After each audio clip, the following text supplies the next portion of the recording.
But I'll go ahead and get us started in the interest of time.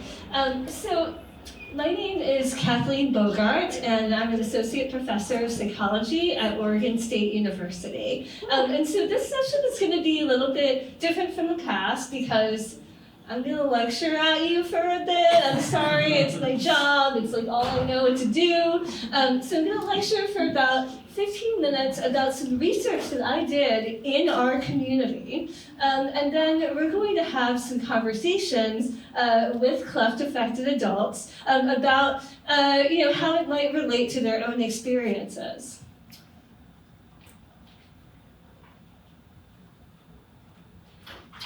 So first, I want to talk about this word that has been brought up a few times today, facial difference, right? And facial difference is actually a broad umbrella term that includes cleft and also includes lots of other craniofacial and other types of conditions that can cause a different appearance in your face. I have to admit, I'm a bit of an imposter here because I do not have a cleft, but I do have a facial difference. And my facial difference is Milkis syndrome. So it's a craniofacial condition that I was born with. And listening to the conversations today, I relate so much to so many of the things that the Cleft community has experienced.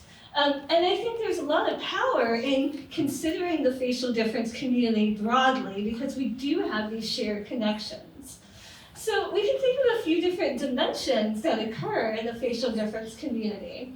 So first off, there are congenital conditions and acquired conditions. So here in this room, I think everyone has a congenital condition, but there are many ways to acquire facial differences as well, from, say, injuries or burns or cancers. And there's also the dimension of common but rare, or common or rare. And believe it or not, clefts are pretty common, especially compared to Milkis syndrome, which occurs in 2 to 20 per million people. About maybe 60,000 of us exist in the world. And then we can also think about whether differences are concealable or unconcealable. So it varies how much or how little your face is noticeable and whether or not you might cover it up with makeup or hair or a mask and things like that, right? And so facial differences vary on all of those dimensions, and those can affect the way we feel about ourselves and the way others feel about us and react to us. Oh, and the picture I have here is of James Partridge, really one of my mentors and a founder in the field. He started Changing Faces and Face Equality International, which are really powerful policy organizations working to destigmatize facial differences. So what I'm going to talk about today is this kind of age-old question that has actually already come up a lot in conversations today. And it's, should I explain or discuss my facial difference with others? A lot of times people feel like there might be an elephant in the room that maybe they should address, or maybe they want to preempt questions that others might ask about them. So I was able to look at this systematically and scientifically and see what approaches are common in our community and what are associated with better outcomes. So I'm going to tell you about a study I did that had two parts. The first part was an interview study where I interviewed in great detail with 16 adults with different types of facial differences. So you can see quite a list here. There were people with cleft, and there were people with Milkis syndrome, as well as many other types of conditions. And so after these interviews, we came up with kind of 3 general disclosure or explaining categories that people experience. So I'm going to tell you about them generally, and then in each slide I'm going to go into more detail about them. So first we had compelled non-disclosure or compelled disclosure. So this is when people felt that they were forced either to disclose or not disclose. The next category was autonomous non-disclosure. So this is where people felt that they were in control of the situation and they decided not to disclose. And then finally, we had open disclosure. And this was when people felt that they would like to disclose openly, sometimes even quite intentionally as a way to educate and destigmatize. So let's dive in a bit to these strategies. So first we'll focus on compelled disclosure or non-disclosure. This included forced disclosure, and I have an example quote from the participant, Maria, and all of these are pseudonyms, by the way. So she said, I was getting gas filled up, you have to have your window down to talk to the attendant, he had the tank thingy in my car, I couldn't just drive off. I was totally trapped while he told me his friend was in a motorcycle accident and looked just like me. And then he proceeded to ask her what happened to her. Right, so she felt that she could not leave the situation and she was being forced to answer. And then there was also forced non-disclosure. So this was where maybe the person got the message from others, maybe a friend or a family member or even a stranger, that they should try to hide their facial difference or change it with more surgery, or they should just not talk about it.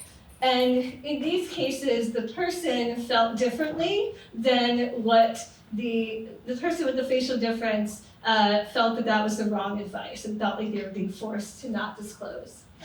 And then finally, we had unauthorized disclosure. So this is where the person with the facial difference did not want others to talk about their difference behind their backs, but people did it anyway and disclosed for them against their wishes. So next up, we have autonomous non-disclosure. So this is where people chose not to disclose, and this was done in a variety of ways. So one was simple avoidance. If you don't go outside and interact with people, then you don't have to disclose. People felt that they were in control of that situation, but of course it limited their lives in ways. There's also concealment, which also limits the amount of disclosure you need to do. And here's a quote that I think might resonate with a lot of us in this room. The pandemic for me has been like a blessing in a sense that because I have my mask on, people don't ask me, what's that thing on my face? It's like lifting up an anxiety that I have felt my entire life. And then another autonomous non-disclosure approach was false disclosure. So this is where someone asks you, what's wrong with your face, right? That old chestnut. And you choose to respond differently, right? So you tell them a confabulated response, maybe as a way to be silly and make a joke, or maybe as a way to just kind of misdirect them or make them feel awkward. There's also non-disclosure, just choosing not to disclose at all. And then there's also selective disclosure, and this is disclosing to certain people but choosing to not discuss it with other people. And then the final style is open disclosure. So, and this included indiscriminate disclosure, and this meant that people just really open to telling anyone that asked, open to others explaining for them, disclosing for them. And then one step beyond that is broadcasting. And this is where people very intentionally and actively seek to educate others and destigmatize. This might be through social media, it might be through speaking at conferences like this, right? So here's an example of broadcasting. Cecilia said, God made me this way as part of his mission, his own little part in helping with cradiofacial awareness, to teach everyone about how diversity can be beautiful.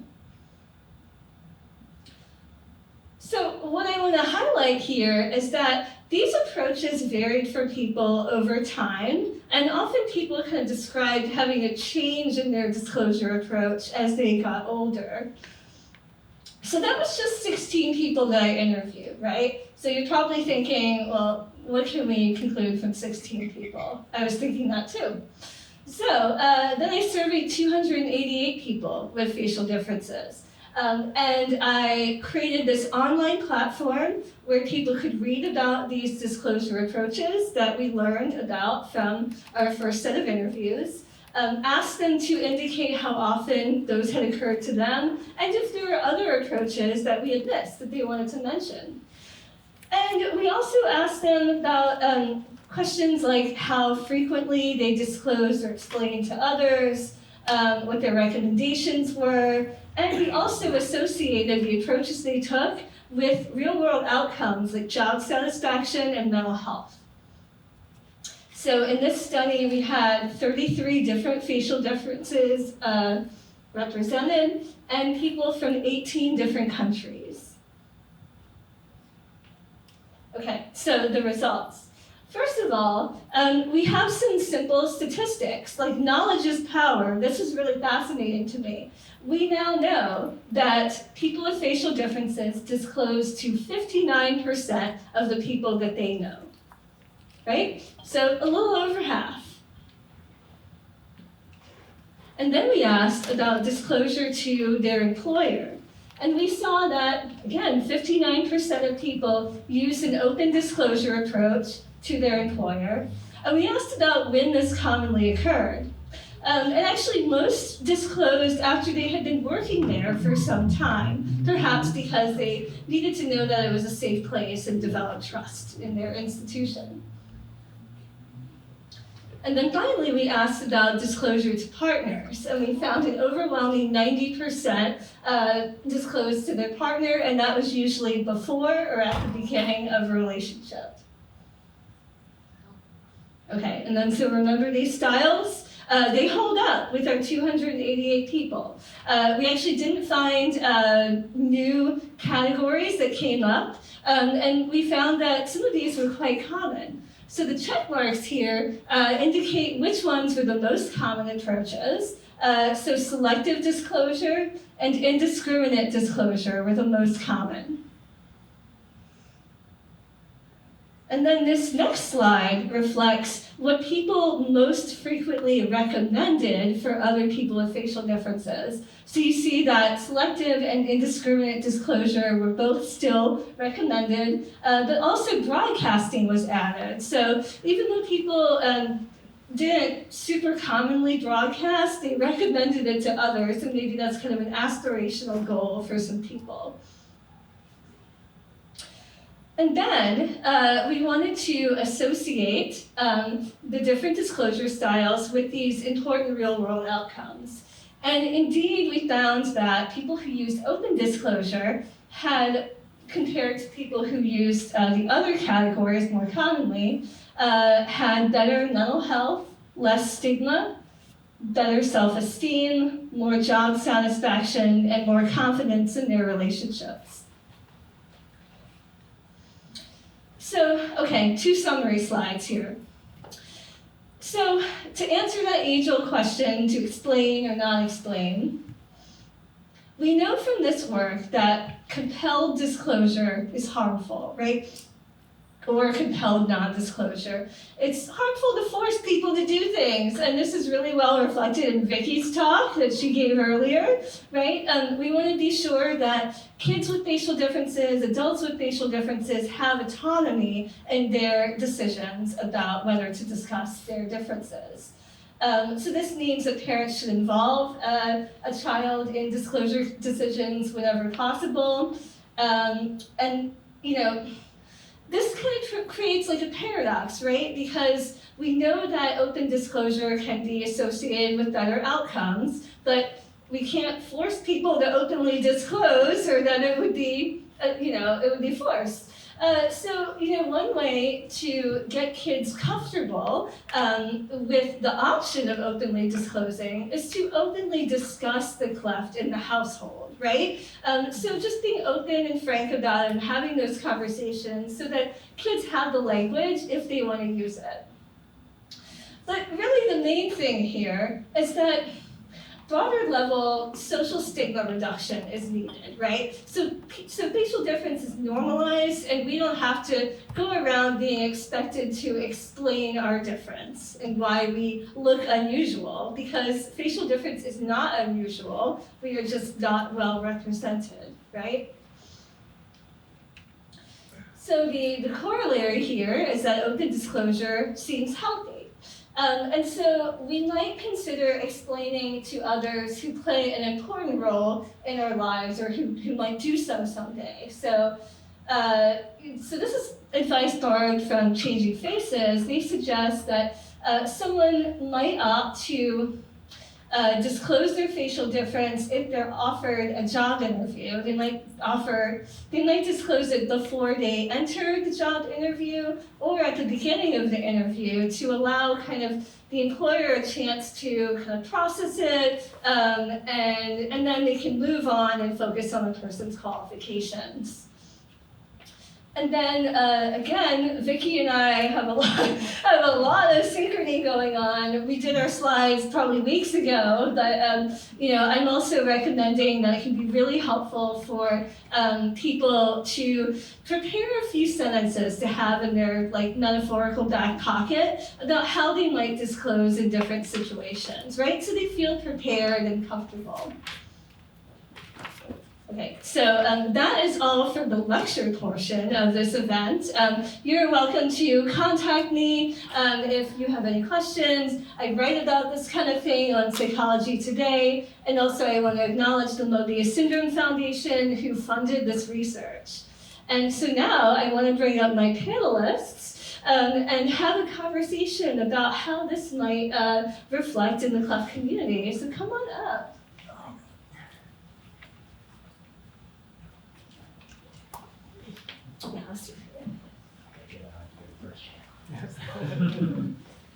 Okay, everybody stretch, everybody acclimate.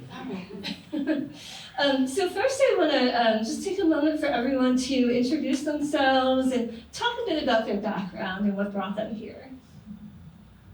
Hi everybody, my name is Lily. I'm 19. I'm going into my junior year at Ithaca College, and I study violin with an outside field in business, and I have a marketing minor.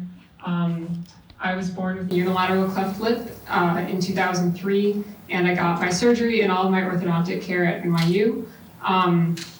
And since I was a little kid, since my surgeon is chair emeritus of Smile Train's medical advisory board, Dr. Cutting, he was my surgeon, and my parents asked him how to stay involved, and he said, Smile Train. So through Smile Train and my face, quick shout out to Dina. I've just stayed involved and made a lot of connections, and that's how I got here today.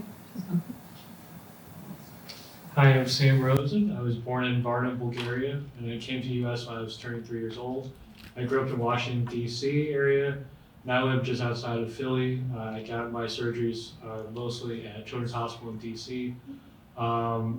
And I did raise money for Smile Train back in high school, and then got to other different organizations throughout. And I was like, maybe I should get back to kind of Smile Train community. And I saw the CleftCon in November, and that kind of enticed me to kind of get back to it after I kind of settled with other organizations involvement, and it's been wonderful.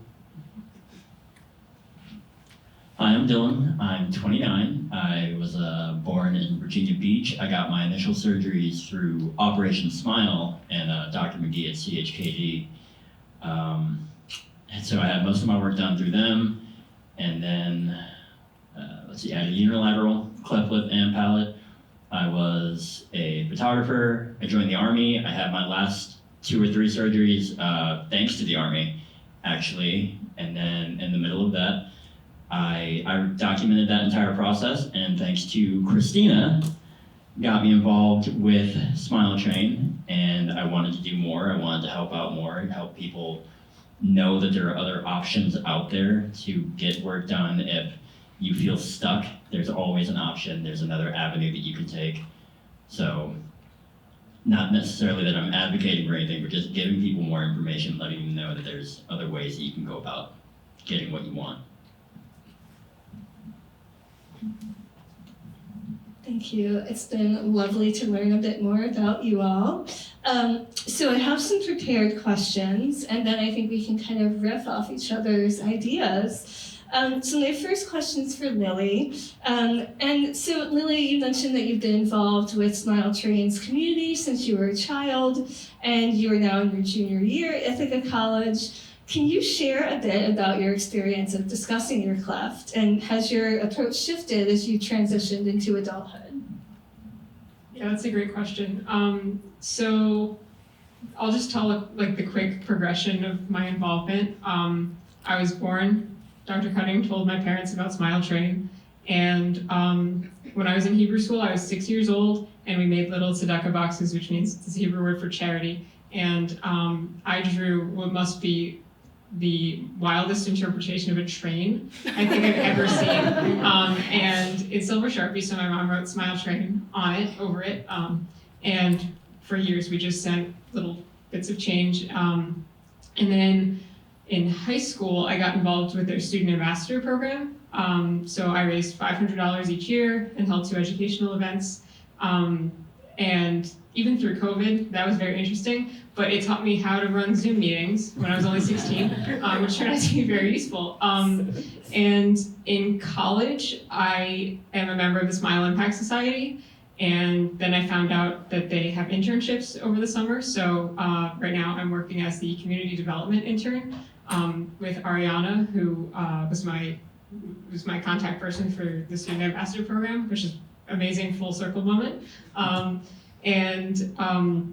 I think staying involved has really given me the opportunity to have something to talk about when people ask me, what's wrong with your lip or what happened to you?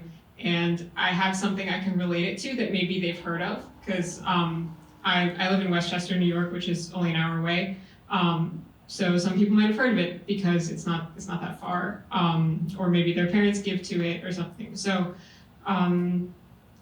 but I really feel that the biggest change has been I felt more comfortable talking about it the more I controlled the narrative. And I definitely felt that as I got older, and I felt there were more opportunities for me to get involved. So I could customize what my fundraisers were in the student ambassador program. So I think I just did them on Facebook, but I could tell my story, and that was an opportunity for me to make that really personal. And then people got interested in it. And once I got to college, that was interesting because masks were still mandated in the classrooms and everything, so nobody knew that I had one. No one knew what anyone's from here down looked like. So when I was broadcasting, using that term, because that's really where I'm at. Yeah, that's where I'm at with my relationship with my cleft and how I talk about it. People were really interested, and they're like, wow, how do I get involved? How can I help? And then of course I have a PowerPoint presentation that I was sent all those years ago, but yeah, really just like evolving from a little kid who felt like they owed an explanation to their classmates why they were out once a month to go to their orthodontist appointments, to being 19 and working at Smile Train, and just like this amazing progression of how confident I feel in myself is really like amazing. And I'm so happy to have this community. I'm so happy to talk to all of you. Normally I'm a wreck at public speaking, but it's so nice to have this community, and I feel like I can talk to any of you about anything about my clefts because it's such a supportive community. So. Excellent. Well, you are clearly a pro at public speaking. And thank you for mentioning the term broadcasting. There will be a pop quiz at the end. And I think Lily's going to do okay.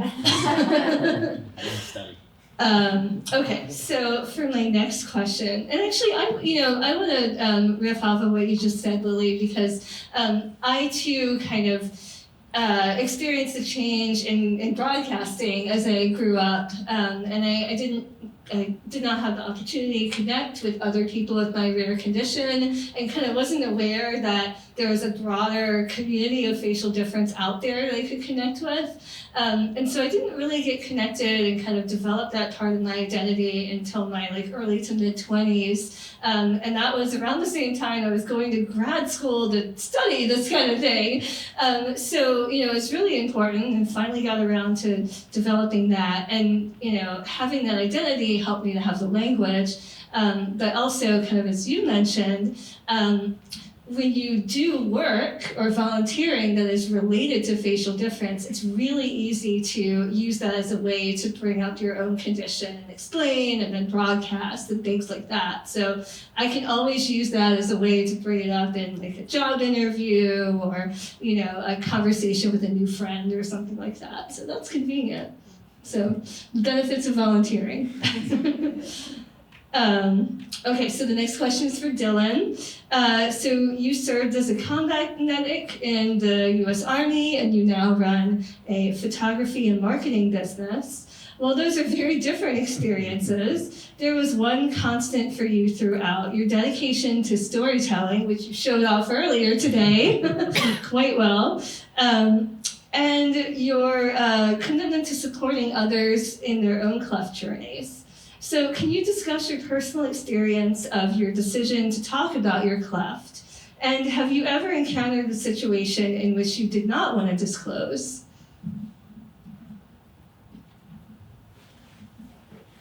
Thank you. I'll start off with the decision to not disclose because that's a lot less frequent. I very rarely ever allow myself to be in a situation where I would feel uncomfortable. I make it a point not to associate with somebody that's going to do that to me. But situations where I wouldn't disclose, I talked about this earlier today, and the big thing is just picking your battles, whether or not it's worth disclosing that information to somebody. Because if it's first of all, this came up earlier as far as online comments, whether you're on TikTok or Instagram or anything. If it's somebody that doesn't have a profile, doesn't have anything on that profile, they're just a troll. It's not worth proving you wrong. It's not worth trying to shut you down because you're not a real person at that point. But in a more real life scenario, in the military, for the most part, it wasn't worth talking about because all they care about is, you have an objective, and the only time your opinion matters is if you have enough rank on your chest for it to matter, things like that. And, that's a double-edged sword because my face doesn't matter, but maybe you don't have enough pull anyway, but they don't care. And it's just a matter of picking your battles. If you're at a civilian job now, though, whenever I would start with somebody else and I knew that I'm going to be working with this person every day, yeah, I'll disclose to them. It matters. I'm going to be interacting with this person all the time. We're going to build a relationship and a dynamic, and not that it has to be the topic of conversation, but we should just get that out of the way. As far as the decision to broadcast, disclose, things like that, I've kind of framed it my entire life that, and this is not for everyone, but the way that I've always handled it was I wanted to be judged for who I was, what I did, and not be good for the guy with the lip, good for the kid with the lip and all that. I wanted to be if I was gonna fail, I failed because of my own actions. If I succeeded, it was because of my own actions, not special treatment. And so I've always just viewed it as I just want to be better than everybody, or at least better than the people that would try to bring me down about it. And I never talked about it, not because I was avoiding it, I just didn't care. When I got to the Army, that changed after a few years because the Army is the one that really pushed me to have more work done. It's not why I joined at all. I had become content at that point. But once I got to Fort Sam Houston and I was out of basic and they stopped hazing me, they were like, hey man, no, you gotta have the work done because the Army will do it, the military will do it, but if you get hurt, you get kicked out, you don't have access to that anymore. And I decided, all right, well, I didn't know that the military was gonna do that, and I'm in the military. I'm sure the people on the outside have no idea as well. So I started documenting that entire process, and I didn't really think I was gonna get much traction on that, but those are the reasons, those videos where I documented the whole thing, the good and the bad, are why I got a little bit of a following on TikTok.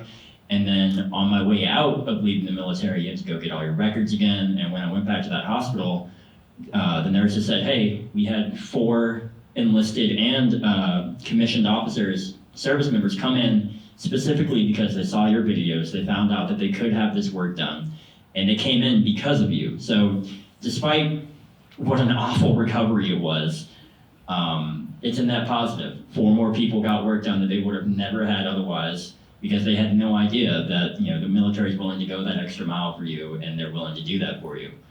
So as far as disclosing, once that happened and once I heard that more people were getting help and there was an actual real change, I started to be more conscious about how I talked about it online, if I was going to talk about it online, and making sure that I was doing it with a positive intent.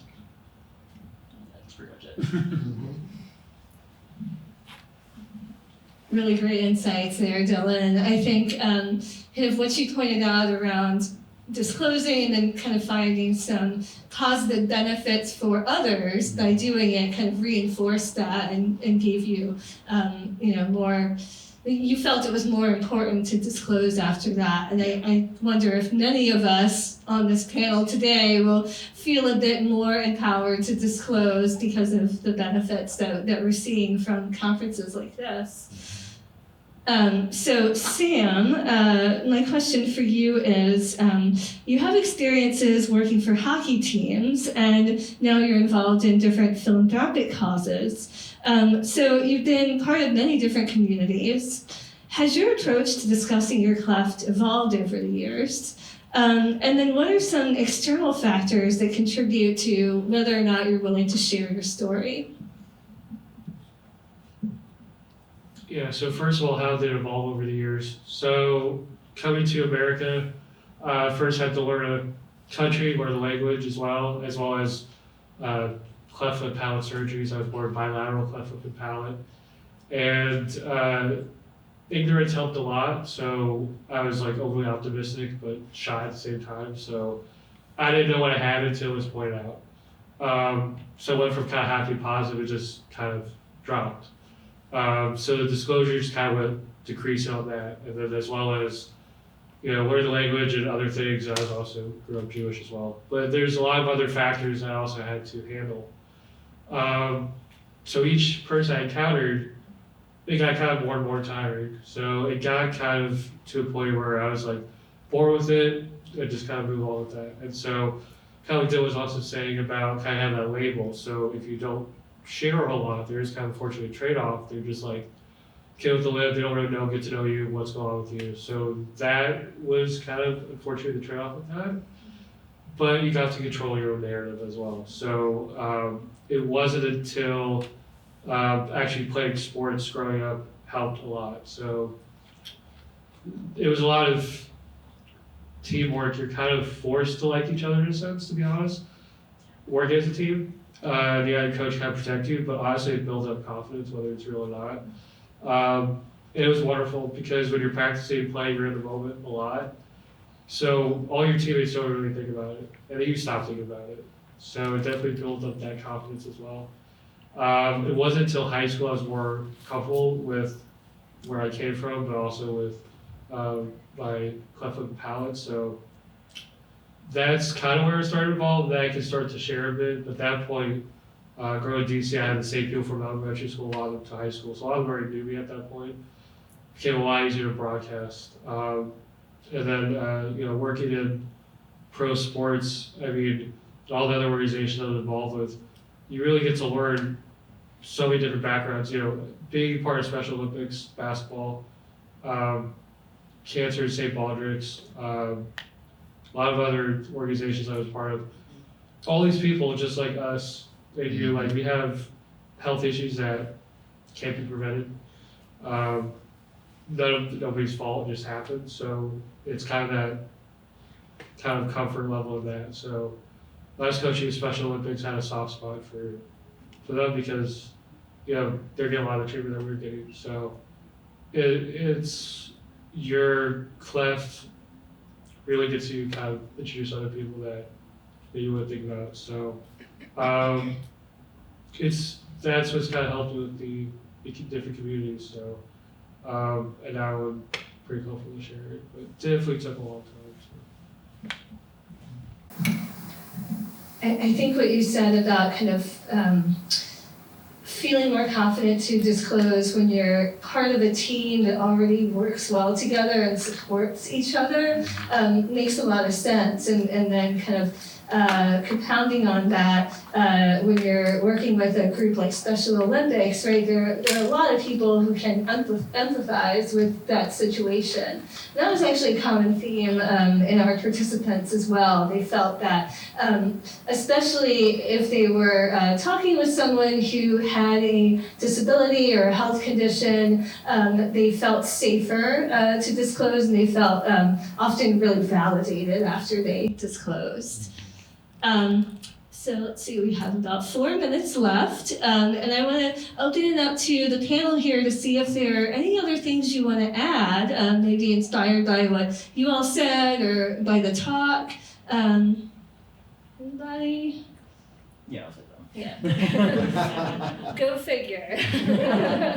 There's just one thing that I did want to point out to a lot of people, and this is a conversation that comes up both like in person, it comes up online a lot as well, and I want to make sure that it's said that you're going to hear a lot of different strategies and a lot of different techniques on how to protect yourself and the people that you love and things like that. And I want to make it a point that there is no blanket technique that works for everyone, and if it doesn't work for you, that's okay. Just because someone's up here or anywhere else or online, they come up with a strategy and you're like, that would never work for my situation, that's okay. It's not going to work for everybody. Everybody handles it differently. Some people want their families to acknowledge their facial differences. Other people don't want it to be acknowledged at all. I'm one of those people. I don't ever need it in conversation. I want you to treat me for me, but other people know that because it takes such an impact on you that you do want it to be acknowledged. It is a very big part of your life. It has affected the entire way that you developed and grew into who you are. So you want that to be part of the conversation. So if you ever hear a conversation or a topic or a strategy or anything and you just don't vibe with it, that's all right. Just keep looking. There's another strategy that works. There's always another avenue to find help or find what you need to help you specifically. I'll just quickly add on to that. So, in all honesty, like I know we kind of talk about, do we owe our story to people? I would say never in your lifetime do you owe it to anybody.